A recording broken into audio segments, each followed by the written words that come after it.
Welcome students. Welcome to your virtual classroom of English. I hope your Diwali was good and you all have celebrated it in an eco-friendly way.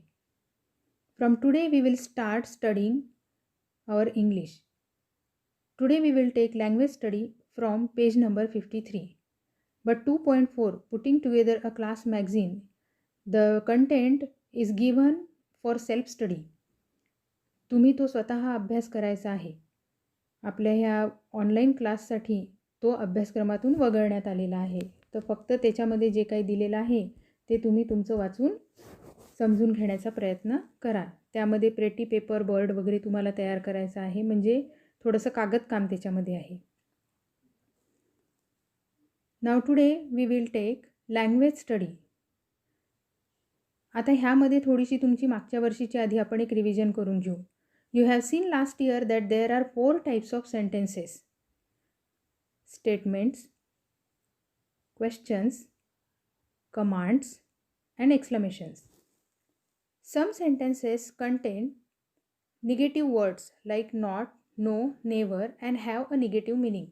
पहा आता मागच्या वर्षी आपण वाक्याचे 4 प्रकार पाहिले होते: स्टेटमेंट, क्वेश्चन, कमांड आणि एक्सक्लेमेशन्स. पण कधी कधी वाक्यामध्ये काय असतं की नकारार्थी शब्द वापरले असतात आणि ज्याचा अर्थ नाही असा होतो. आता ह्या लँग्वेज स्टडीमध्ये तुम्हाला सरळ सरळ एखाद्या अफर्मेटिव्ह म्हणजे होकारार्थी वाक्य, एखाद्या अफर्मेटिव्ह वाक्याचं निगेटिव्ह म्हणजेच नकारार्थी वाक्य करायचं आहे आणि एखाद्या नकारार्थी वाक्याचं अफर्मेटिव्ह म्हणजेच होकारार्थी वाक्य करायचं आहे. यामध्ये तुम्हाला दुसरा कुठलाही बदल न करता फक्त त्यामध्ये एखादा नकारार्थी शब्द म्हणजे एखादा निगेटिव्ह वर्ड टाकणे आणि किंवा जर अफर्मेटिव्ह करायचं असेल तर तो नकारार्थी शब्द काढून घेणे, एवढंच तुम्हाला त्यामध्ये करायचं आहे. Now look at the page number 53. Keep your books with you. Can you turn the following commands orders into negative ones. खाली काही आज्ञा दिलेल्या आहेत, आदेश. तुम्ही त्यांचं निगेटिव्ह करू शकता का? For example, put all the ingredients together. Now the negative will be don't put all the ingredients together. Now 4 sentences are given here. Fold the paper in half again. Wash the guava. Mix the ingredients. Grind them in a mixer.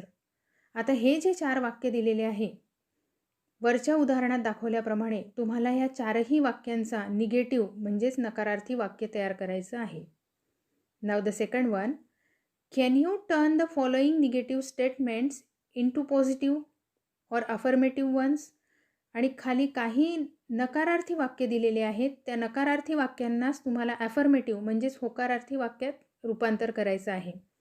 For example, I cannot understand and the affirmative will be I can understand.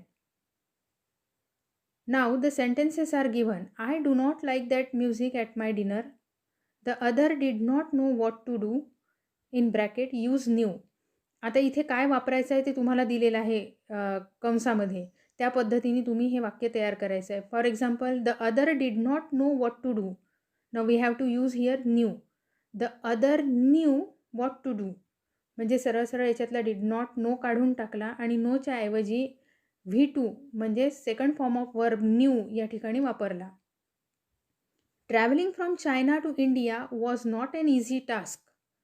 It made no difference to us. Use a difference. It made no difference to us. आता no difference च्या ऐवजी तुम्हाला a difference हा शब्द वापरायचा आहे.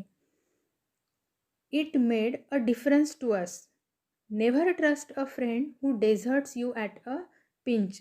आता या सगळ्या वाक्यांमधला तुम्हाला नकारार्थी काढून टाकायचा आहे आणि त्यामध्ये फक्त होकारार्थी त्याचं वाक्य तयार होईल असं पाहायचं आहे. कधी कधी काय असतं की आता सध्या तुम्हाला ते अभ्यासाला नाही आहे, परंतु याच्यात तुम्हाला दिलेलं आहे, खाली जर तुम्ही वाचलं तर, can you make the statements positive without changing the meaning. म्हणजे वाक्याचा अर्थ बदलायला नको, परंतु त्याचं तुम्हाला होकारार्थी किंवा नकारार्थीसुद्धा करता आलं पाहिजे. Can you make the statements positive without changing the meaning. What do you have to do? Can all the above sentences be rewritten in this way? Discuss. Write down any 2 sentences you could write without changing the meaning. म्हणजे जर तुम्हाला असं सांगितलं की वाक्याचा अर्थ न बदलवता तुम्ही वाक्याचा नकारार्थी किंवा होकारार्थी करा, तर असं तुम्हाला करता येईल का? त्यावर चर्चा करा आणि वरच्या वाक्यांपैकी 1-2 वाक्य अशा पद्धतीने विदाऊट चेंजिंग मीनिंग म्हणजे अर्थ न बदलवता नकारार्थी किंवा होकारार्थी करून बघा.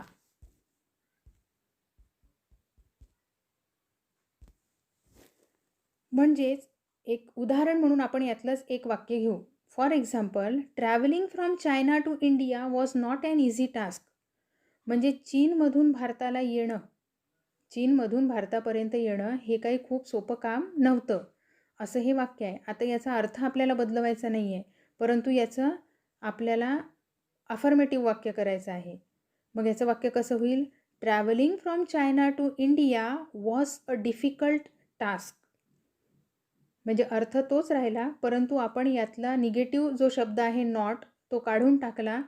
अँड इझी ह्या ॲडजेक्टिव्हच्या ऐवजी आपण त्याचाच विरुद्धार्थी शब्द वापरला, डिफिकल्ट.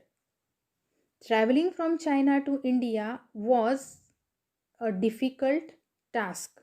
म्हणजे जर तुम्हाला वाक्याचा अर्थ बदलवायचा नसेल, तर वाक्यामध्ये दिलेल्या एखाद्या शब्दाचा तुम्हाला विरुद्धार्थी शब्द त्या ठिकाणी वापरावा लागेल. नाव TOW means 2 minutes of oral work. 2 मिनिटांचं तोंडी काम. आता हे तोंडी काम आपण वर्गात असतो तर नक्कीच करून पाहिलं असतं, परंतु आता हे तुम्ही घरी करून बघा आणि वहीत लिहिलं तरी चालेल. Think of as many commands as possible within 2 minutes that begin with the following verbs. खाली काही तुम्हाला क्रियापदं दिलेले आहेत. त्या क्रियापदांना योग्य शब्द लावून तुम्हाला काही आज्ञा तयार करता येतात का ते पहा 2 मिनिटामध्ये. Cross, help, wash, study, take.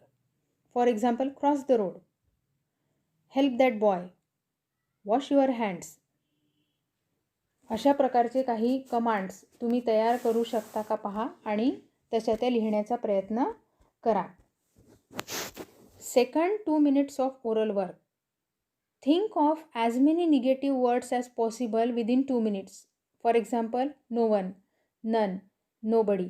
अशासारखे काही निगेटिव्ह शब्द तुम्ही विचार करून 2 मिनिटांमध्ये लिहिण्याचा प्रयत्न करा. जरी हे ओरल वर्क असलं तरी आता आपण हे सगळं वहीमध्ये लिहून काढू. Till then, good day.